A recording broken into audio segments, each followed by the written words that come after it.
the Reparations Task Force had to release their final report. So they finalized it on June 30th of this year.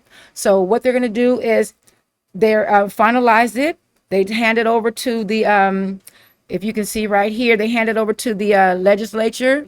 So they are the ones that are going to look at this bill, look at this report, and look at the recommendations, base it from there, along with our Secretary of State. So here is the reparations task force for California. Now I have to take my hat off to these men and women. They did an excellent job. I kind of leaped before I really did the full research, which I have to, I'm getting better at that, you guys, because you have to cover all bases. You have to have all the accurate and correct information before you just put something out there. So I'm learning, but this is the reparations task force for California. And Cheryl Grills, she's the first one up. And then Camila Moore. And then the one who actually is behind all this, which is Dr. Shirley Weber. She is our Secretary of State here in California. And she is a spitfire. She's like, in her 70s, she's like a, senior. But she is on point. She is articulate. She is smart, and she is intelligent, and she is a superpower. And she has a lot of pull in the political arena. She's been in that field for a long time, and she's probably the only one that could have pulled this off. And you guys will see what I'm talking about once you hear Cheryl Grills and then Camila, and then we're going to go on from there. And so first up is going to be Cheryl Grills. Okay, you guys, listen and understand so you'll know exactly what's going on. This is something that you need to know because this is going to affect everybody.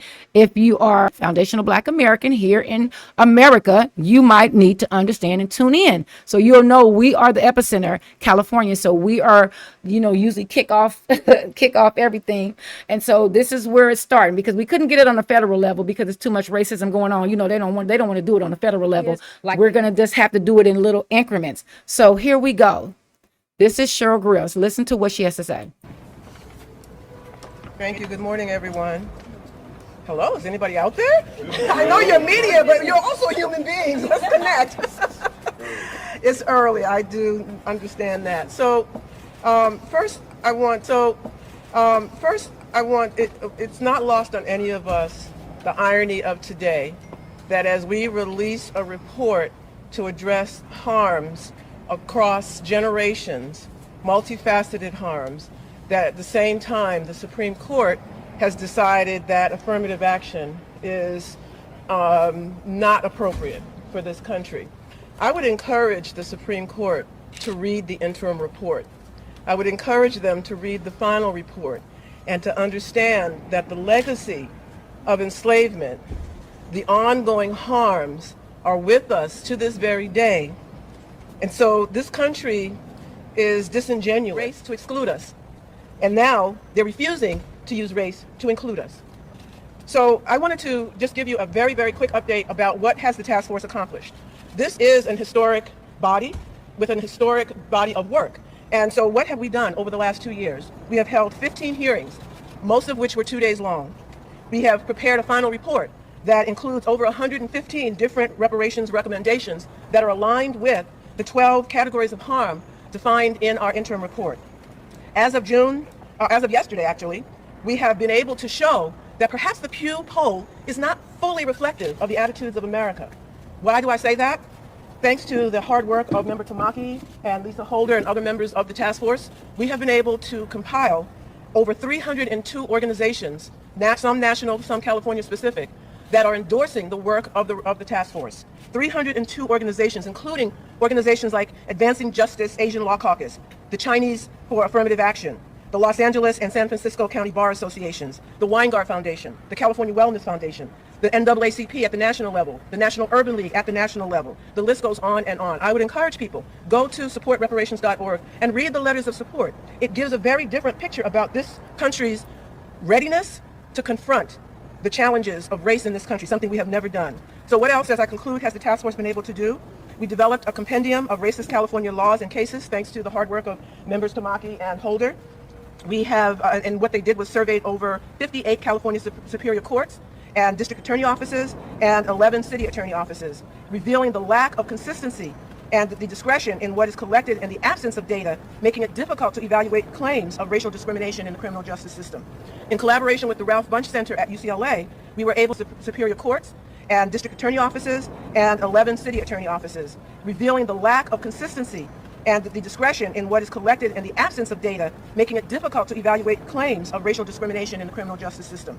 In collaboration with the Ralph Bunche Center at UCLA, we were able to do community engagement. We held 17 listening sessions across the state that included 867 participants, and coupled with that, we did a statewide poll, a random sample poll, coupled with a community survey and surveys of the participants in the listening sessions. Over 4,300 people participated in those polls and surveys.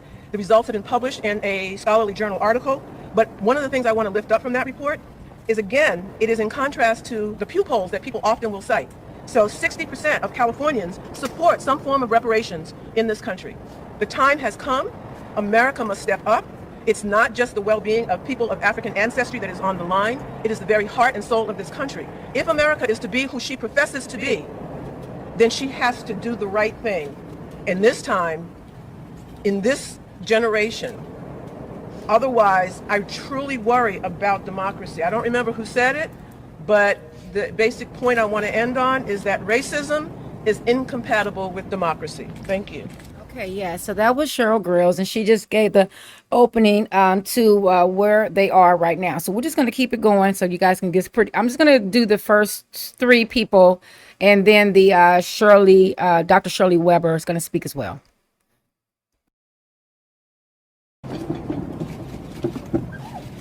Good morning, everyone.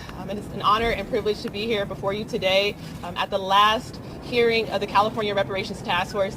As you all know, this illustrious 9-member California Reparations Task Force, we have been working diligently over the course of 2 years, not only to study the innumerable atrocities against the African American community, with special consideration for those who are descendants of persons enslaved in the United States, but obviously we also have been working very diligently to develop numerous policy prescriptions to end what we consider to be the lingering badges and incidents of slavery in California. We also have recommendations in our final report that are targeted to the Congress and to Biden administration as well.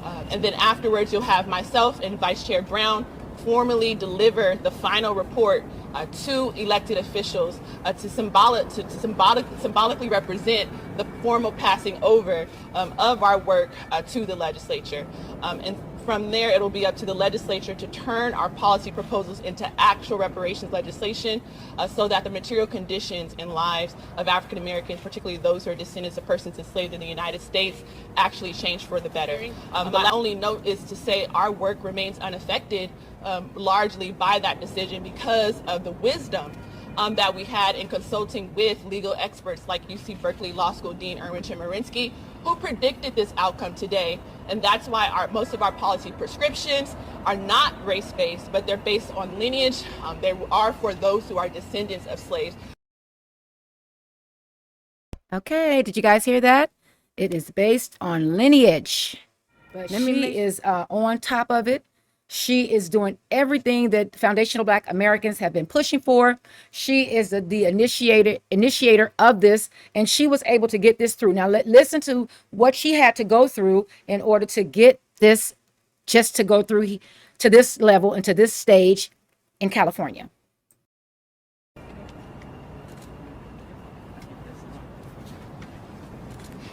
Well, good morning. I'm Dr. Shirley Weber, California Secretary of State, and I want to welcome you to the March Fong Yu building that houses the offices and the programs of the California Secretary of State.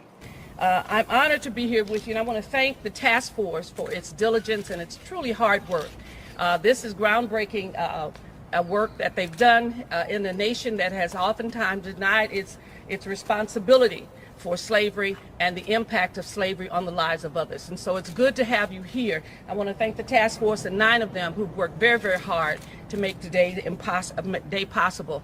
I also want to thank my good friend Rob Bonta, the Attorney General, because at the time when I wrote this bill a couple of years ago, we placed it into the Attorney General's office in his hands to make sure that he would administer the task force and make sure that the meetings occurred and the reports and assisted in terms of writing the task for the recommendations themselves. So I'm really pleased that the Attorney General has been a partner in this and has worked very hard with us. So I want to thank him and his staff for that. It has not been easy accomplishing this task in terms of arriving to where we are. I decided some years ago, 2 years ago, that we would actually take on the challenge of reparations. It was because I felt very strongly that California, if any state could do it, it would be California. That this effort had been tried many times at the federal level, but because of the complexity of the politics of this nation and its resistance to any kind of change or activity with regards to African Americans, it had failed many times in terms of when it had been proposed and had not been supported. California was able to do it in less than a year. We proposed the recommendation for the task force, and in less than a year, we got it through both houses and signed by the governor. The work has been difficult, it has been hard, but it has been enlightening. And I hope those of you who get a chance to look at the report, whether it's the first report or the final report, you will see that it was important for us to do California. And it was important because so often when I was asked, when I was writing it, people said, California? Why California? And the issue often is why not? Because slavery in this nation went across the entire nation. People didn't just remain in the South. And the policies and the laws of this nation affected every state and many places beyond the state. And so it was important that we let people know that reparations is due whether you're in Mississippi or you're in California. That reparations is due, that the harm has been done, and we need to begin to repair the harm and stop patching it up as we have done for many, many years without any effort that's there. But at some point, African Americans have to get an opportunity and they must get justice. And so this is a harm-based program that talks about the harm that's done and the responsibility to repair it. You will see many things in this report as this group has worked for many, many, many months talking about all of the difficulty that has been in terms of how you do reparations. But the good thing is that you will see is that reparations is not an aberration. It is not something that's unusual. It is not something that is unreasonable, because so many have gotten reparations in this country and in the world. And it's the one thing that people realize, that when you have done harm, you have a responsibility to correct it and to make sure it never happens again. We have not done reparations for African Americans. We have done them from others, but we have not done it for African Americans who have probably suffered the most harm in this country. So I'm really pleased that you're here today. Our office is available and has been available to the task force during this process. The Secretary of State's office has. I want to thank my staff that has worked very hard attending all of the hearings, making sure that I get all the reports and all the information. I'm very proud of what we've done. We are excited about the California Legislative Black Caucus. At the time when I authored the bill, I was chair of the caucus. I'm grateful that they are here today and they are prepared to receive this report and to move forward with it so that we can see progress in California. Thank you so very much for being here. Okay, this is my Reggie Sawyer Jones, and I did a little bit more research on him and what he's done in his area and his area that he's the assembly person over. So he actually has put in some work. He actually has done a lot for, other things in the Black community that I have researched and saw. I was not happy with him going against lineage, because that's going to crowbar the Spanish in. Most of his district is Spanish. I think it's like 70% Spanish. So I thought that was not cool, but they won out. Lineage-based won out, and that's what is going to be determined on, period. And was just disappointed to have him not supported. But like I said, I did more research. He is our senior. So, it is a respect thing there. And, so I am willing to hear him out, because he's on the legislature. He's an assemblyman. And so is Brandon, I think it's Brandon, or the guy right with him. He's a senator in Gardena. So they are part of the legislature. That 80 persons that's going to be voting on our reparations bill that Dr. Shirley Weber wrote up along with the Attorney General of California, and presented it. And this is where we are. So I'm gonna let you guys hear a little bit of what he has to say, and then we'll go from there. I'm Reggie Jones Sawyer, Assembly Member. I wanted Senator Bradford to join me. So when this leaves and comes to us in the legislature, it's almost like passing the baton. Mr. Bradford and I will then have to carry it through the legislature and onto the governor's desk. It is not, I'm a little emotional because today, with the Supreme Court ruling, knowing that my uncle, who was one of the Little Rock Nine, was denied an opportunity to go to a high school, an all-white segregated high school, and now the Supreme Court is really bringing back de facto segregation. The fact that we here in California, who's experienced Prop 209, Thurgood Marshall must be spinning his grave right now. But California has an opportunity to reverse it and to do it in the right way, as others have said, because we're talking about harms. It's not race-based, it's harms-based, and the legislature has historically done different bills, legislative and budget bills, to reverse that. So Mr. Bradford and I will then, over the next year, in 2024, because we both are going to term out, we're going to work diligently to make sure we can get as much done out of the recommendations that will be given today as possible, so we can begin the process of reversing the atrocities that have been foisted on African Americans here in California. Thank you. Okay, you guys, listen. Governor Gavin Newsom, he's given his, a reporter asked him about what his ideas and his thoughts was as far as the conclusion of the task force and then wrapping things up, and what did he think about the reparations. Just listen to the way this reporter phrases this question. Again, this racism and this BS here in America, oh my God, you guys are it's just so pathetic. It's so ridiculous. I mean, I didn't know it was this fierce, but it is this fierce.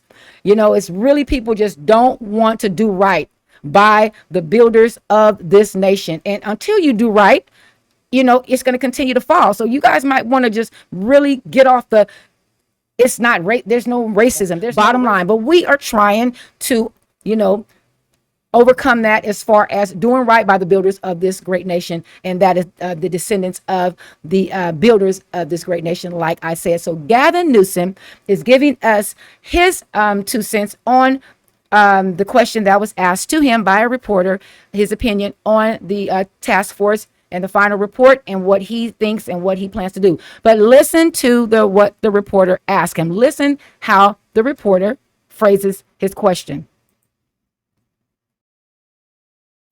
Hi, Governor. Alexi Casa from Cal Matters. I wanted to ask you about the Reparations Task Force meeting today to present its final recommendations, and some comments you had made, about reparations potentially meaning more than checks. And whether that means that California should pursue reparations that is not checks, do you think California should pursue a non-financial form of reparations out of this process? I appreciate the question and look forward. I think the report formally being sent to the legislature today. I haven't had a chance to read it. Look forward to reading it. I've been pretty consistent in my public comments that that's what I intend to do. Take this very seriously, and I take the responsibility to answer and to be accountable to what's going on as relates to race and race relations in the state and the nation. I am very mindful of our past. You may recall just a few months ago, I took a few days spring break with my kids. I went to the South. Was there getting more educated on history of Jim Crow and the history of the second slavery in this country as it relates to convict leasing, which is not well known and understood in this nation. It only reinforced my anxiety and concern about the world we're living in and the disparities that persist in this country. And to be candid with you, also reinforces my concern about the decision, unsurprising nonetheless, of the U.S. Supreme Court today as it relates to ending affirmative action, which in the state of California will not have a disproportionate impact since that's been established under Prop 209 in 1996, the UC system, formerly in 1995, even predating Prop 209. But the impact that had on black and brown communities was profound. For those that are wondering what's going to happen in their states, they don't only have to look to California to know exactly what's going to happen. You're going to see a significant decline in African American and Latino admissions in institutions of higher learning. We had roughly a 50% decline, just shy of 50% decline within the first 3 years of Prop 209 at UC Berkeley, UCLA. Just last year, just to underscore the nature of the world we're living in, only about 228 African American students were admitted at Berkeley, 7,000 admissions, just 228. I'm very concerned about this. I think you should be as well. And I'm frankly unsurprised because we have a Supreme Court that wants to bring us back to a pre-1960s world. We're experiencing this rights regression on civil rights, on voting rights, and LGBTQ rights, on women's rights, women's access to contraception, not just access to reproductive care. It's a very serious moment in our nation's history. And you're seeing this rights roll back in real time, this regression in real time, and I hope folks wake up to it. And so this reparations task force, the report, in the context of that decision today, only reinforced the seriousness, purpose to which we will review it, and we'll make a determination, and I'll make subsequent statements after I have a chance to read it. He was doing good at first, but you know, they always got to throw in the LGBTQ and the brown. Sure. And this is what happens once it's sent to the legislature. So once the bills pass both houses and it ends up on the governor's desk, then there's a lot of discussion and negotiations with the governor's office and his staff to discuss the importance of the bill, remind them that, it is passed through both houses, see what concerns they may have, whether it has to do with money, whether it has to do with, the policy itself, with the timing, whether or not it has something to do with it potentially causing some illegal consequences for the state, and really just engaging in those discussions so that hopefully he will ultimately sign it. So you find out if the governor has signed or vetoed your bill because the governor or his staff will call us and let us know this is what's happened. And generally you're in contact with the governor's office about the bill, what are their concerns, if you need to make any amendments during the process. So usually it's not a surprise if your bill gets signed or vetoed. If the bill gets signed, it's announced online. And if the bill gets vetoed, there's always a veto message, so you know what was the real issue, and maybe the next year how you can maybe tweak the bill and then work on it again. Most bills become effective January 1st of the following calendar year. That's most typical. When a bill is an urgency bill, that means that it takes effect immediately upon enactment by the signature of the governor. But most bills that you see happen and be passed as law become effective January 1st of the following calendar year. Sometimes they will write into the bill language that it doesn't take effect until maybe a couple of years after that, but the most typical is January 1st of the following calendar year. So the governor has signed a good number of my bills. Last session I had 9 that he signed and 1 that he vetoed that I will be bringing back this year so he can sign it. Okay, so now I think for the since it's in California, it's not going to be a bill for the entire, nation. In California, that's why Governor Newsom said that once the legislature just looks at it and decides on it, then he will be the one to sign it into law.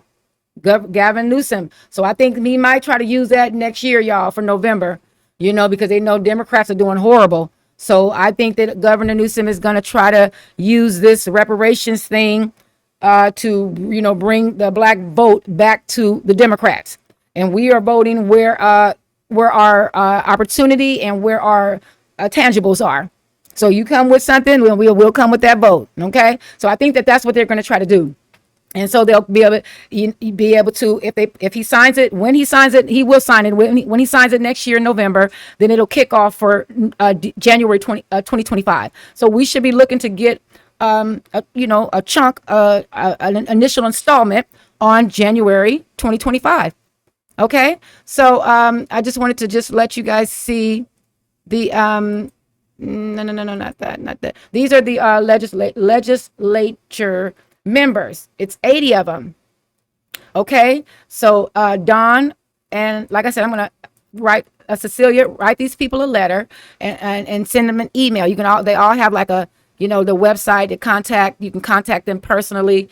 You can contact them, and you see how you can contact them. And so I will definitely be writing just a standard basic letter, letting them know that we would appreciate it. They would all, go ahead and cast that yay vote, for us. Is long overdue. And so these are the legislature members: Cecilia, Juan, okay, David, Woqueen, Dr. Arambula, Jasmine, Rebecca, Steve, Mark, Tasha, Mia, Isaac, Lisa, Juan, Wendy, Sabrina, Philip, Damon, Megan, Lori, Diane,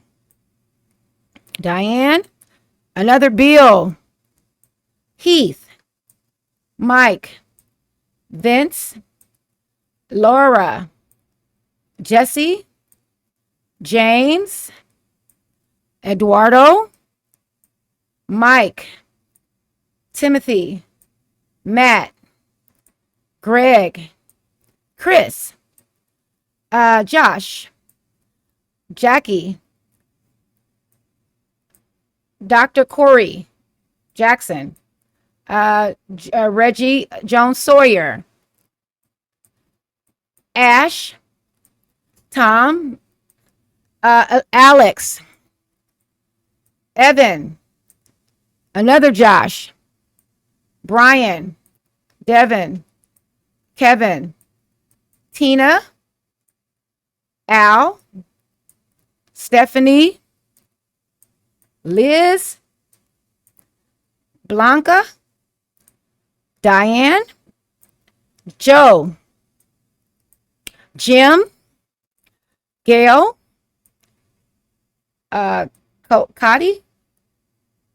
Cody, Sharon, James, Anthony, Eloise, Liz, Robert, Freddie, Blanca again, another Blanca, Kate, Miguel, Pilar, Esmeralda, Trey, Philip, Avelino, Carlos, Marie, Greg, Christopher, MD, Akila Weber. I wonder, is this Shirley Weber's daughter? She's an MD too. Go on, girl. Buffy, Lori Wilson. This is the one that's trying to get you to, because she has a trans child. So she's trying to get you to affirm your child. And if you don't affirm your child, they can come in your house and take your child. If your child wants to have a sex change at 7, 8, 9, 10, 11, 12, 13, 14, 15, all the way to 17. This one right here. This is the one I was. Lori Wilson, girl, you better, you really need to make sure you got that yay vote. I'm gonna be watching her. I'm gonna be watching her because she's a suspect. Lori, Jim, and Rick Chavez. That's it. Those are the legislatures, you guys. They will be the ones voting on yay or nay on our reparations bill that Dr. Shirley Weber proposed, and that I think is AB 3121, something like that. But these are all the legislature members here in California. These will be the ones that will be voting on the bill presented for our reparations package. We are the epicenter of everything. Everything starts in California. They tried to get it on a national level, but of course, America with its racist behind, we got to take it step by step. So California was the first to take it to this level and then get it to this point, this fast, this quick, 2 years. So what's his name? Governor Newsom. Like I said, I think he's going to pull a trick out of his bag on November of next year because they're doing so horrible. So they're probably trying to weed out the details. It's really good to read the report. This is the report, and this it definitely is. It was really some time and energy. It's bill number 3121. So they said today, 160 years after the abolition of slavery, its badges and incidents remain embedded in the political, legal, health, financial, educational, cultural, environmental, social, and economic systems of the United States. It's still deeply embedded, you guys, and we need to take this serious. I know a lot of y'all are not interested in, but you need to get interested in this, especially foundational Black Americans. You know, y'all better be trying to get y'all paperwork together. I done told y'all, because they have a they're gonna the Gardena senator, I think him right here, Senator Bradford, I think that's his name. He put together the Freedmen. It's gonna be a Freedmen department that they're gonna have stationed here. That's gonna be in charge of collecting all the information. If you are an individual with one parent that that is a foundational Black American, like my little sister she's her dad is Jamaican, my stepfather is Jamaican, full-blooded, and my mom is full foundational Black American. So she would qualify because my mom is foundational Black American. That's her. So she's she would qualify because she has one parent that is foundational Black American.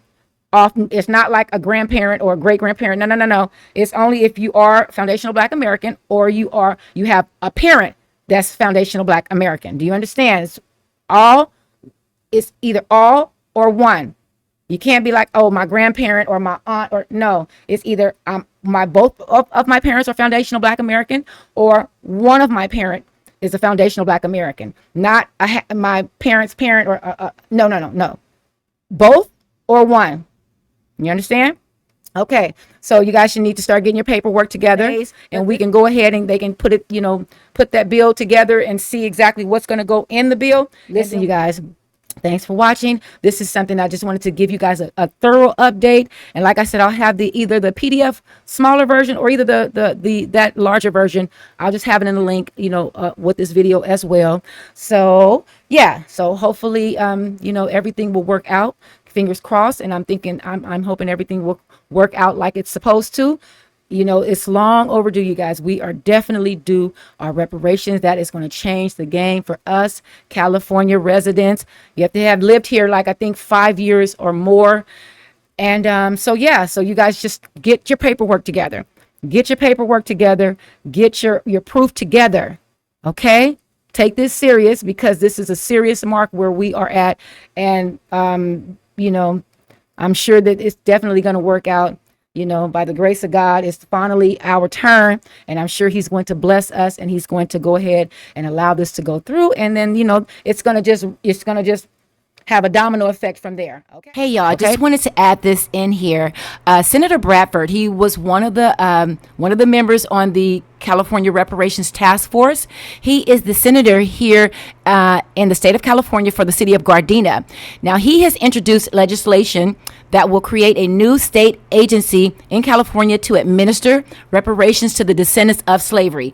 The California American Freedmen Affairs Agency is one of the recommendations that came directly as a result of Senator Bradford's work on the California Reparations Task Force. So shout out to Senator Bradford. Okay, so as amended, SB 490 would create a new state agency called the California American Freedmen's Affairs Agency.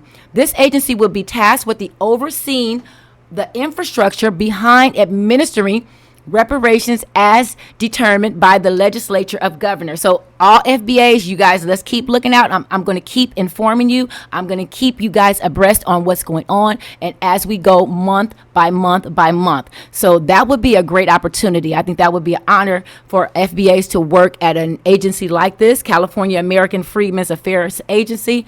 Totally awesome. Okay, you guys. So I just wanted to throw that in there as well. We are not playing. We are moving forward.